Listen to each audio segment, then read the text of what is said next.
ಮುಂದೆನೆ ಕಾಣ್ತಾ ಇದ್ದಲ್ಲ, ಹಂಗೆ ಒಂದೇ ಮನೆಗೆ ಯಾಕಪ್ಪ ಆಗಲ್ಲ ನುಗ್ತೀರಿ, ಬೇರೆ ಮನೆಗಳು ಅದಾವೆ ಅಂತ ನಾವು ಹೇಳಿದ್ವಿ ಬೇರೆ. ಸರ್ ಆಮೇಲೆ ಬೇಸರ ಅನ್ನೋದು ಅದು ಮಾತು ಬೇಡ. ಬೇಸರ ಯಾಕಾಗ್ತದೆ? ಅವ್ರಿಗೆ ಬೇಕಾಗಿಲ್ಲ, ಬಂದಿಲ್ಲ, ನಮಗೆ ಅವ್ರು ಕರೆದಿಲ್ಲ, ನಾವು ಹೋಗಿಲ್ಲ, ಅಷ್ಟೇ ಬೇಸರ. ಮತ್ತೇನು ಬೇಸರ? ಅದ್ರಾಗ ಬೇಸರ ಆಗೋ ಕ್ವಶನ್ ಅಲ್ಲಿ ಬರ್ತದೆ. ನಾವು ಅವ್ರಿಗೆ ಬೇಕಾಗಿಲ್ಲ, ಅವ್ರು ನಮಗೆ ಕರೆದಿಲ್ಲ, ಅವ್ರು ಕರೆದಿಲ್ಲ, ನಾವು ಹೋಗಿಲ್ಲ, ಅಷ್ಟೇ. ಬಟ್ ಪಾರ್ಟಿ ಸರ್ ಇದು ಅಪ್ಕೊಳ್ಳೋದು ಕ್ವಶನ್ ಅಲ್ಲಿ ಬರ್ತದೆ. ಯಾರು ಒಬ್ಬರು ಮಾತಾಡಿರೋದು ನನ್ಗೆ ಹೇಳ್ಬೇಕಲ್ಲ. ಶಿವಕುಮಾರ್ ಅವ್ರು ಫೋನ್ ಮಾಡಿ ಪ್ರೆಸ್ ಕಾನ್ಫರೆನ್ಸ್ ಮಾಡಪ್ಪ ಜಬ್ಬಾರ್ ಅಂತ ಹೇಳಿದ್ರು, ಮಾಡಿದೆ ನಾನು. ಮಾಡಿ ಅವ್ರಿಗೆ ಅಪೀಲ್ ಮಾಡಿದೆ, ಕ್ಯಾಂಡಿಡೇಟಿಗೆ ವೋಟ್ ಕೊಡ್ರಪ್ಪ ಅಂತ ಅಪೀಲ್ ಮಾಡಿದೆ, ಅಷ್ಟೇ. ನಾನು ಯಾರು ಹೇಳಲಿಲ್ಲ, ಯಾರು ಕೇಳಲೂ ಇಲ್ಲ. ಆ ವಿಚಾರದಾಗ ನನ್ಗೆ ಯಾರು ಹೇಳಿಲ್ಲ. ನನಗೆ ಯಾರು ನನಗೆ ನಿಮ್ಗೆ ಸಮರ್ಥರಿಗೆ ಕೊಡ್ತದೀವಿ ಅಂತ ನನ್ಗೆ ಯಾರು ಹೇಳಿಲ್ಲ.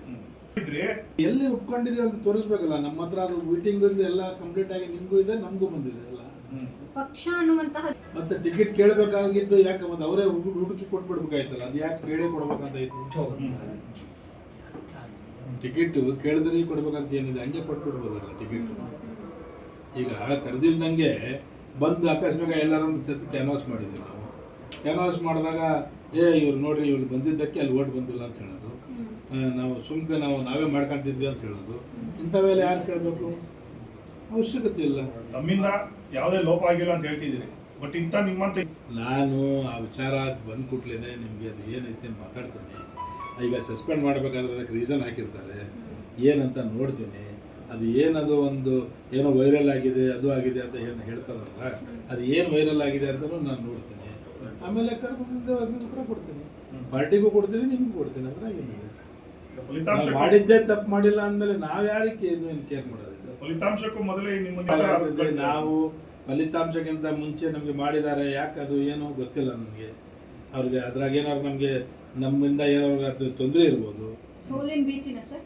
ಅಲ್ಲ, ಏನಂದ್ರೆ ಸೋಲಂತೂ ನನಗೇನು ಅನ್ಸಂಗಿಲ್ಲ. ಕಾಂಗ್ರೆಸ್ ಗೆಲ್ತಿದಂತ ಅನಿಸ್ತೈತಿ. ಅದು ಅದ್ರ ಮೇಲೆ ಇವ್ರು ಯಾಕೆ ಹಿಂಗೆ ಮಾಡಕತ್ತಾರಂತ ನನಗೆ ಅನಿಸ್ತಾ ಇಲ್ಲ. ಸರ್ ಆಮೇಲೆ ಇನ್ನೊಂದು ಸರ್, ಕಾಂಗ್ರೆಸ್ನಲ್ಲಿ ಅಲ್ಪಸಂಖ್ಯಾತರು ಮುಸಲ್ಮಾನ್ ಮುಖಂಡರದ್ದು ಒಂದು ಗುಂಪು ಮಾತ್ರ ಕೊಡೋ ತನಕ ನಾವು ಯಾವ ಗುಂಪು ಇದ್ದಿಲ್ಲ. ನಾನಿದು 2-3 ಸರ್ತಿ ನಮ್ಮ ಹತ್ರ ಮಾತಾಡಿದ್ದೇನೆ. ನಾವೆಲ್ಲರೂ ಸೇರಿ ಮೈನಾರಿಟಿ ಲೆಜಿಸ್ಲೇಚರ್ ಫೋರಮ್ ಅಂತ ಮಾಡ್ಕೊಂಡಿದ್ದೀವಿ ನಾವು. ಆ ಲೆಜಿಸ್ಲೇಚರ್ ಫೋರಮ್ಗೆ ನಸೀರ್ ಅಹಮದ್ ಅಧ್ಯಕ್ಷರು, ನಮ್ಮ ಹಾರಿಸ್ ಅವರು ಜನರಲ್ ಸೆಕ್ರೆಟರಿ ಅವರು, ನಾವೆಲ್ಲರೂ ಸೇರಿ ತೀರ್ಮಾನ ಮಾಡಿ ಒಂದು ಕ್ಯಾಂಡಿಡೇಟು ಅಲ್ಪಸಂಖ್ಯಾತರಿಗೆ ಕೊಡಿ. ಯಾಕಪ್ಪ ಅಂತ ಹೇಳಿದರೆ ಶಿವಶಂಕರಪ್ಪರು SDC ಇದ್ದಿದ್ದಕ್ಕೆ ನಾವು ಜಾಸ್ತಿ ಫೋರ್ಸ್ ಮಾಡಿ ಕೇಳಿಲ್ಲ. ಅವರು ಒಂದು ಸೆಕ್ಯುಲರ್ ಲೀಡರ್ ಆಗಿದ್ರು ಅಂತ ಹೇಳಿ ತಿಳ್ಕೊಂಡು ನಾವು ಏನೂ ಕೇಳಿಲ್ಲ. ಈಗ ಅವ್ರು ತಿಳ್ಕೊಂಡಿದ್ದಕ್ಕೆ ಖಾಲಿ ಆಗಿದೆ ಸೀಟು. ಈಗ ಶಿವಶಂಕರಪ್ಪನ ಮಕ್ಕಳು ಒಬ್ಬರು ಮಂತ್ರಿ ಇದ್ದಾರೆ, ಒಬ್ಬರು MP ಇದ್ದಾರೆ. ಅವ್ರ ಮನೆಗೆ ಯಾಕೆ ಹಗಲೆಲ್ಲ ಟಿಕೆಟ್ ಕೊಡ್ತೀರಿ? ಬೇರೆಯವ್ರಿಗೆ ಕೊಡಿ ಅವಕಾಶ. ನಮಗೆ ಕೊಡಿ. ನಮ್ಗೆ ಯಾಕೆ ಕೊಡ್ಬೇಕಂತ ಹೇಳಿದ್ರೆ ನಾವು ಜಾಸ್ತಿ ಪ್ರಮಾಣದಲ್ಲಿ ಇರೋದ್ರಿಂದ ನಮಗೆ ಟಿಕೆಟ್ ಕೊಡಿ. ಇಲ್ಲ ಅಂತ ಹೇಳಿದ್ರೆ ಯಾವ್ದಾರ ಒಂದು ಸಮಾಜಕ್ಕೆ ಕೊಡಿ. ಯಾರಿಗೆ ಪ್ರಾಧಾನ್ಯತೆ ಸಿಕ್ಕಿಲ್ಲ ಅಂತವ್ರಿಗೆ ನಾವು ಇಂಥದೇ ಕೊಡ್ರಿ ಅಂತ ನಾವು ಹೇಳಿರಲ್ಲ. ಒಂದು ಎರಡನೇದು ಇವರು ರಿಜ್ವಾನ್ ಅರ್ಷದ್ ಅವರೆಲ್ಲ ಕುಂತ್ಕೊಂಡು ಮಾತಾಡಿದ್ರಲ್ಲ ದಿವಸ, ಜಬ್ಬಾರ್ ಅವ್ರ ಹೆಸರು ಒಂದೇ ಹಿಡ್ಕೊಂಡಿದ್ದಕ್ಕೆ ಅದು ಯಾರು ಹಿಡ್ಕೊಂಡಾಗ ಹೇಳಿದ್ರು ನಮಗೆ? ನಮ್ಮ ಲೆಟರ್ನಲ್ಲಿ ಓಪನ್ ಆಗಿದೆ, ಯಾರ್ಯಾರೋ ಮುಸ್ಲಿಮ್ಸ್ ಕೊಡ್ರಿ ಅಂತಲೇ ಇದೆ. ನಮ್ಮಲ್ಲಿ ಎಲ್ಲರೂ ಸಿಗ್ನೇಚರ್ ಮಾಡಿದ್ದಾರೆ ಅದಕ್ಕೆ, ಲೆಟರ್ಗೆ ಇದೆ. ಅದು ನಾವೆಲ್ಲ ಸಿಗ್ನೇಚರ್ ಮಾಡಿ ಎಲ್ಲರಿಗೂ ಏನಪ್ಪ ಅಂದ್ರೆ ಯಾರಿಗಾರ ಒಬ್ರಿಗೆ ಕೊಡಿ. ಆಕಸ್ಮಿಕವಾಗಿ ಅಲ್ಪಸಂಖ್ಯಾತರಿಗೆ ಕೊಡೋಕ್ಕಾಗಿಲ್ಲ ಅಂದರೆ ಯಾವ್ದಾರ ಅಂಥ ಸಮಾಜಕ್ಕೆ ಕೊಡಿ. ಯಾರಿಗೆ ಪ್ರಾಮುಖ್ಯತೆ ಸಿಕ್ಕಿಲ್ಲ ಅಂತ ಅಂಥ ಸಮಾಜಕ್ಕೆ ಕೊಡಿ ಅಂತ ಹೇಳಿದ್ವಿ. ಗೆಲ್ಲಿಸ್ಕೊಂಡ್ಬರ್ತೀವಿ ಅಂತ ಹೇಳಿದ್ವಿ. ಎಲ್ಲಿವರೆಗೆ ಅಂತ ಹೇಳಿದರೆ ಇವ್ರು ಲಾಸ್ಟ್ ನಮ್ಮ ಫೈನಲ್ ಮೀಟಿಂಗು ಮುಖ್ಯಮಂತ್ರಿಗಳ ಜೊತೆಗಾದಾಗ ಲಾಸ್ಟಿಗೆ ಅವರು ಅಂದರು, ಹಿಂಗಿಂಗೆ ಕಷ್ಟಪ್ಪ ಅವೆಲ್ಲ ಎಲೆಕ್ಷನ್ ಹಿಂಗೆ ಅಂತ ಅಂದರು. ಆಯ್ತು ಸರ್, ಒಂದು ಕೆಲಸ ಮಾಡಿ ಕುರುಬರಿಗೆ ಕೊಟ್ಬಿಡಿ ಸರ್ ಅಂತ ಹೇಳಿದ್ವಿ. ಕೊಟ್ಬಿಡಿ, ಗೆಲ್ಲಿಸ್ಕೊಂಡ್ಬಂದಿಲ್ಲ ಅಂದರೆ ಆಮೇಲೆ ಹೇಳ್ತಾ ಅಂತ ಹೇಳಿ. ಅದು ಯಾಕೆ ರೀಸನು ಅಷ್ಟೇ. ಒಂದೇ ಮನೆಗೆ ಯಾಕಪ್ಪ ಅಷ್ಟು ಸ್ಥಾನಮಾನಗಳು ಹೋಗ್ಬೇಕು, ಬೇರೆ ಯಾರು ಬರಬಾರ್ದು. ಅದು ಒಂದೇ ನಮ್ಮ ರೀಸನ್. ಅಂದರೆ ಕಾಂಗ್ರೆಸ್ಸಲ್ಲಿ ಈಗ ಕುಟುಂಬ ಯಾವುದರ ಆಡಿಯೋ ಇರಲಿ ಅದು ತೋರಿಸಿ ಮಾಡಿ ಮಾತಾಡಬೇಕಲ್ಲ. ನಿಮ್ಗಾರ ತೋರಿಸ್ಬೇಕು, ಅಲ್ಲ ನಮಗೆ ಬೇಡ, ನಿಮಗಾರ ತೋರಿಸ್ಬೇಕು. ನಿಮ್ಮ ಇಂಥ ಆಡಿಯೋ ಇಂಥ ಜಾಗದಲ್ಲಿ ನೀವು ಹಿಂಗೆ ಮಿಸ್ಟೇಕ್ ಮಾಡಿದ್ದೀರಿ, ಅದು ನಾವು ಕಾರಣ ಇಟ್ಕೊಂಡು ನಿಮಗೆ ರಾಜೀನಾಮೆಯನ್ನು ನಿಮಗೆ ಪಕ್ಷದಿಂದ ಉಚ್ಚಾಟನೆ ಮಾಡ್ತಾರೆ ಅಂತ ಹೇಳ್ರಿ. ಅದು ಆಗಿತ್ತೋ ಇಲ್ಲ ಅಂತ ತಾವು ಹೇಳ್ರಿ ಅಂತ ಹೇಳಿದ್ರೆ ನಾನು ಹೇಳ್ತೀನಿ. ಇಲ್ಲಪ್ಪ ತೆಗ್ದೀವಿ ಅಂತ ಹೇಳಿದ್ರೆ ಸ್ವಾಗತ, ಅದ್ರಾಗೇನೈತಿ. ನಿಮ್ಮ ಈ ಎಲ್ಲ ವಿಚಾರಗಳನ್ನ ಇಟ್ಕೊಂಡು DK ಶಿವಕುಮಾರ್ ಅವರು ಒಂದು ಸ್ಪಷ್ಟನೆ ಕೊಟ್ಟಿರೋದು, ಒಂದು ರಿಯಾಕ್ಷನ್ ಮಾಡಿರುವಂಥದ್ದು, ಪಕ್ಷ ಅಂದ ಮೇಲೆ ಶಿಸ್ತು ಮುಖ್ಯ, ಹಾಗಾಗಿ ಕ್ರಮ ಆಗುತ್ತೆ ಅನ್ನುವಂಥ ಮಾತನ್ನು ಹೇಳಿದ್ದಾರೆ. ಈ ಶಿಸ್ತು ಇಲ್ಲ ಅಂತಂದ್ರೆ ಪಕ್ಷ ಸರಿ ಇರೋದಿಲ್ಲ ಅನ್ನುವಂತಹ ಅರ್ಥದಲ್ಲಿ ಮಾತನಾಡಿದ್ದಾರೆ ಸರ್. ಆಯಿತು, ಅದು ಯಾವ್ದು ಅಶಿಸ್ತು ಅಂತ ತೋರಿಸ್ಬೇಕು.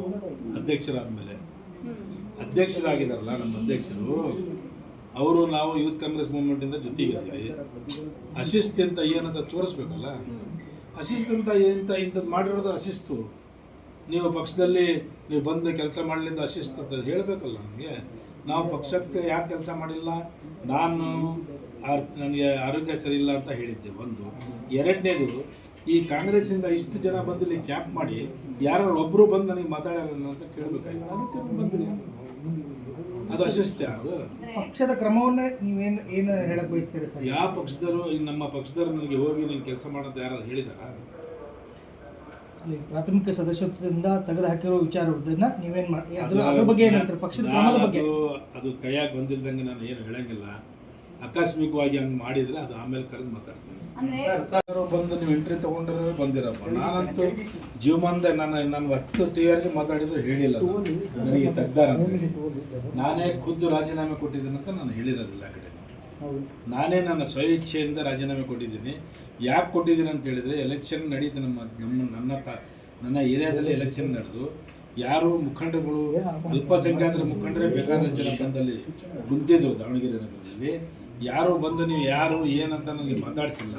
ಅದು ಬೇಜಾರಾಗಿ ಯಾಕೋ ಈ ನಮ್ಮ ಕ್ಯಾಂಡಿಡೇಟ್ ಆಗಲಿ, ಕ್ಯಾಂಡಿಡೇಟ್ ತಾಯಿ ಆಗಲಿ, ಕ್ಯಾಂಡಿಡೇಟ್ ಆಗಲಿ, ಯಾರು ಮಿನಿಸ್ಟರ್ ಆಗಲಿ, ಜಿಲ್ಲಾ ಮಂತ್ರಿ ಯಾರು ಬಂದು ನನಗೆ ಮಾತಾಡಿಲ್ಲ ಅಂತ ಹೇಳಿ ನಾನು ರಾಜೀನಾಮೆ ಕೊಟ್ಟಿದ್ದೀನಿ. ಸರ್, ನೀವು ರಾಜೀನಾಮೆ ಯಾರು ನನಗೇನು ಫೋರ್ಸ್ ಮಾಡಿಲ್ಲ ಕೊಡಿ ಅಂತ. ರಾಜೀನಾಮೆ ಪತ್ರದಲ್ಲಿ ದಿನಾಂಕದ ಬಗ್ಗೆ ತುಂಬಾ ವ್ಯಂಗ್ಯ ಮಾಡ್ತಿದ್ದಾರೆ ಸರ್.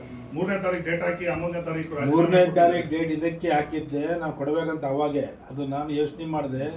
ಈಗ ನಾನು 3ನೇ ತಾರೀಕು ನಾನು ರಾಜೀನಾಮೆ ಕೊಟ್ಟರೆ ಎಲೆಕ್ಷನ್ ನಡೀತಾ ಇದೆ, ಅದೇನಾರು ಹೆಚ್ಚು ಕಡಿಮೆ ನನ್ನ ಮೇಲೆ ಹಾಕ್ತಾರಂತೇಳಿ ಯೋಚನೆ ಮಾಡಿ ನಾನು ಕೊಟ್ಟಿಲ್ಲ. ಸರ್, ಇನ್ನೊಂದು ಕೇಳಿ ಬರ್ತಾ ಇದೆ, ಒಂದು ಯಾವುದೋ ಅನ್ನೋದು ಏನು ಬಂದಿಲ್ಲ. ನಾನು ಬಂದ ಮೇಲೆ ಅದರ ಬಗ್ಗೆ ಉತ್ತರ ಕೊಡ್ತೇನೆ. ಈಗ ನನಗೆ ಅದು ನಿಮ್ಮ ಬಾಯಿಂದನೇ ನಾನು ಕೇಳ್ತಾ ಇರೋದು. ಈಗ ತನಕ ನಾನು ಎಲ್ಲೂ ನೋಡಿಲ್ಲ. ಅದು ನನಗೆ ಇನ್ನೊಂದು ತನಕ ಕೆಪಿಸಿಸಿಯಿಂದ ಅಫಿಷಿಯಲ್ ಆಗಿನೇ ಆದೇಶ ಹೊರಡಿಸಿರುವಂಥದ್ದು ಸರ್. ಅದು ಬರಲಿ, ಬಂದಾಗ ನಾನು ಅದು ಕರೆಕ್ಟಾಗಿ ಸರಿಯಾದ ಅಂತ ನಾನು ಉತ್ತರ ಕೊಡ್ತೀನಿ. ಆ ವಿಚಾರ ಕೆಲವು ಯಾವ್ದಾರ ಒಂದು ವಿಡಿಯೋ ಅದು ವೈರಲ್ ಮಾಡಿ ತೋರಿಸ್ಬೇಕಲ್ಲ, ನಿಮ್ಮ ಟಿ ವಿ ಮುಖಾಂತರನೇ ತೋರಿಸ್ಬೋದಲ್ಲ. ಈಗ ಆಡಿಯೋ ವೈರಲ್ ಆಗಿತ್ತು ಅಂತ ಬರೀ ಹೇಳಿದರೆ ಅದು ವೈರಲ್ ಅಂತ ಹೇಳೋಂಗಿಲ್ಲ. ನಿಮ್ಮ ಟಿ ವಿನ ಮುಖಾಂತರನೇ ಎಲ್ಲ ತೋರಿಸ್ಬೇಕು, ಹಿಂಗಾಗಿದೆ, ಹಿಂಗೆ ಮಾಡಿದ್ದಾರೆ ಅಂತ ಹೇಳಿ. ಇಲ್ಲಾಂದರೆ ನಮಗೆ ಅದು ಒಂದು ಕಡೆಯಿಂದ ಕಳಿಸ್ಬೇಕು. ಅದು ನೋಡಪ್ಪ ಹಿಂಗೆ ನೀವು ಮಾಡಿದ್ದೀರಿ ತಪ್ಪು ಅಂತ. ನಮಗೆ ಆಶ್ಚರ್ಯ, ಈಗ ಅವ್ರು ಮಾಡಿದಾರೆ ಅಂತ ಕೇಳಿ ನನಗೆ ಆಶ್ಚರ್ಯ ಒಂದೇ ಆಗಿದ್ದು, ಈ ಒಬ್ಬರಿಗೆ ಒಂದು ಇದು ಮಾಡ್ತಾರಲ್ಲ ಅಂತ ನಮಗೆ ಗೊತ್ತಾಗಿದೆ. ಈಗ ಇದಕ್ಕಿಂತ ಹಿಂದೆ ಇಂಥವು ಬೇಕಾದಷ್ಟು ಆಗಿದ್ದಾವೆ. ನಮ್ಗೆ ಯಾವುದೊಂದು ಪ್ರೂಫ್ ಇಟ್ಕೊಂಡು ಇವ್ರು ನಮಗೆ ಸಸ್ಪೆಂಡ್ ಮಾಡಿದ್ದಾರೆ ಅಂತ ನಮ್ಗೆ ಕೇಳಬೇಕಾಯಿತು. ನಮಗೆ ನೀವು ಸಸ್ಪೆಂಡ್ ಮಾಡ್ತಾ ಇದ್ದೀವಿ, ನೀವು ಹಿಂಗೆ ಮಾಡಿದ್ದೀರ ಅಂತ ನಮಗೇನಾರ ಕೇಳಿದರೆ ಅದಕ್ಕೆ ನಾವು ಉತ್ತರ ಕೊಡ್ತಿದ್ವಿ. ಅದು ನಮಗೆ ಗೊತ್ತಾಗಿಲ್ದಂಗೆ ಇವರು ಮಾಡಿದ್ದಾರೆ ಅಂತ ಕೇಳಿ ನಮಗೆ ಆಶ್ಚರ್ಯ ಆಗ್ತಾ ಇದೆ. ಸ್ವಿಚ್ ಆಫ್ ಮಾಡ್ಕೊಂಡಿಲ್ಲ. ಅವಾಗ ಕೌನ್ಸಿಲ್ ನಡೀತಾ ಇತ್ತು. ನನ್ನ ಎದುರುಗಡೆನೇ ಸಲೀಂ ಅಹಮದ್ ಅವ್ರು ಕುತ್ಕೊಳ್ಳೋದು, ನನ್ನ ಪಕ್ಕದಾಗ ನನ್ನ ಎದುರುಗಡೆನೇ ನಸೀರ್ ಅಹಮದ್ ಕುತ್ಕೊಳ್ಳೋದು. ಇವರೆಲ್ಲರೂ ಮಾತಾಡ್ತಾ ಇರೋದು, ಹೋಗ್ತಾ ಇದ್ರು, ಬರ್ತಾ ಇದ್ರು, ಮುಖ್ಯಮಂತ್ರಿ ಹತ್ರ ಮಾತಾಡಿ ಅಲ್ಲಿಂದ ಹೋಗಿರೋದು ಎಲ್ಲ ನನ್ನ ಎದುರುಗಡೆನೇ ನಡೆದಿರೋದು. ಯಾರು ನನಗೆ ಆ ವಿಚಾರದಾಗ ಮಾತಾಡಿದ್ರು ಸರ್. ಟೋಟಲಿ ಇಲ್ಲಿ ತಾವು ನನಗೇನು ಹಂಗೇನು ಅನ್ನಿಸ್ತಾರೆ, ಸಿದ್ದರಾಮಯ್ಯ ಆಪ್ತಾರೆ, ನಾವು ಪಾರ್ಟಿ ಆಪ್ತಾರೆ. ನಾವು ಇದ್ದಿದ್ದು ಇಷ್ಟು ದಿವಸ ಆಕಸ್ಮಿಕ ತೆಗ್ದಿದ್ರೆ ನಮಗೂ ಅದಕ್ಕೆ ಸಂಬಂಧ ಇಲ್ಲ ಅಂತ ಅನಿಸ್ತಿದೆ. ಈಗ ಇಷ್ಟು ದಿವಸ ಅಂತೂ ಪಾರ್ಟಿಯಾಗೆ ಇದ್ದಿದ್ದು. ನಾವು ಪಾರ್ಟಿಯಲ್ಲಿ ಸಿದ್ದರಾಮಯ್ಯ ಒಬ್ರು ನಮ್ಮ ಮುಖಂಡರು, ನಾಯಕರು, ಒಬ್ರಿಗೊಂದು ಕ್ರಮ ಶಿವಕುಮಾರ್ ಒಬ್ರು ನಾಯಕರು. ಅದೇ ಒಬ್ರಿಗೊಂದು ಅಂತ ಓಪನ್ ಆಗಿ ಕಾಣ್ತಾ ಇದೆ. ಇಂಥವು ಬೇಕಾದ ಸತ್ಯ ಆಗಿದ್ದಾವೆ. ಯಾವ ರೀತಿಯಾಗಿ ವಿಶ್ಲೇಷಣೆ ಮಾಡ್ತೀರಿ ಅಂತ? ಯಾರ ಮೇಲೆ ಕ್ರಮ ಆಗಬೇಕಾಗಿತ್ತು, ಯಾರ ಮೇಲೆ ಕ್ರಮ ಆಯ್ತು ಅಂತ? ಯಾರ ಮೇಲೆ ಕ್ರಮ ಅಂದರೆ ಯಾರು ಕರೆದಿಲ್ಲ, ಯಾರು ಜವಾಬ್ದಾರಿಯಾಗಿ ಇವ್ರು ಟಿಕೆಟ್ ಕೊಟ್ಟಿದ್ರಲ್ಲ, ಮಾತಾಡ್ಕೊಂಡು ಇವ್ರು ಟಿಕೆಟ್ ಕೊಟ್ಟಿದ್ರಲ್ಲ, ಅವ್ರ ಕರ್ತವ್ಯ ಇತ್ತಲ್ಲ. ಅವ್ರು ಯಾಕೆ ಚೆನ್ನಾಗಿ ಮಾಡಿಲ್ಲ ಅಂತೇಳಿ ಇವ್ರು ಹೇಳಬೇಕು. ಪ್ಲಸ್ ಟಿಕೆಟ್ ಯಾರು ಕೊಟ್ಟಿದಾರಲ್ಲ ಅವರು ಅವರು ಯಜಮಾನರು ತೀರ್ಕೊಂಡ್ರಲ್ಲ, ಅವರು ಓಪನ್ ಆಗಿ ಡಯಾಸ್ ಮೇಲೆ ಕುತ್ಕೊಂಡು ಮಾತಾಡಿದ್ರಲ್ಲ, BJP ಗೆಲ್ಲಿಸ್ರಿ ಅಂತ ಅನಿಸುತ್ತೆ ಯಡಿಯೂರಪ್ಪನ ಮಗನಿಗೆ. ಅದು ಯಾಕೆ ಕ್ರಮ ತಗೊಂಡಿಲ್ಲ ಸರ್? ತಾವು 4 ಗೋಡೆ ಮಧ್ಯೆ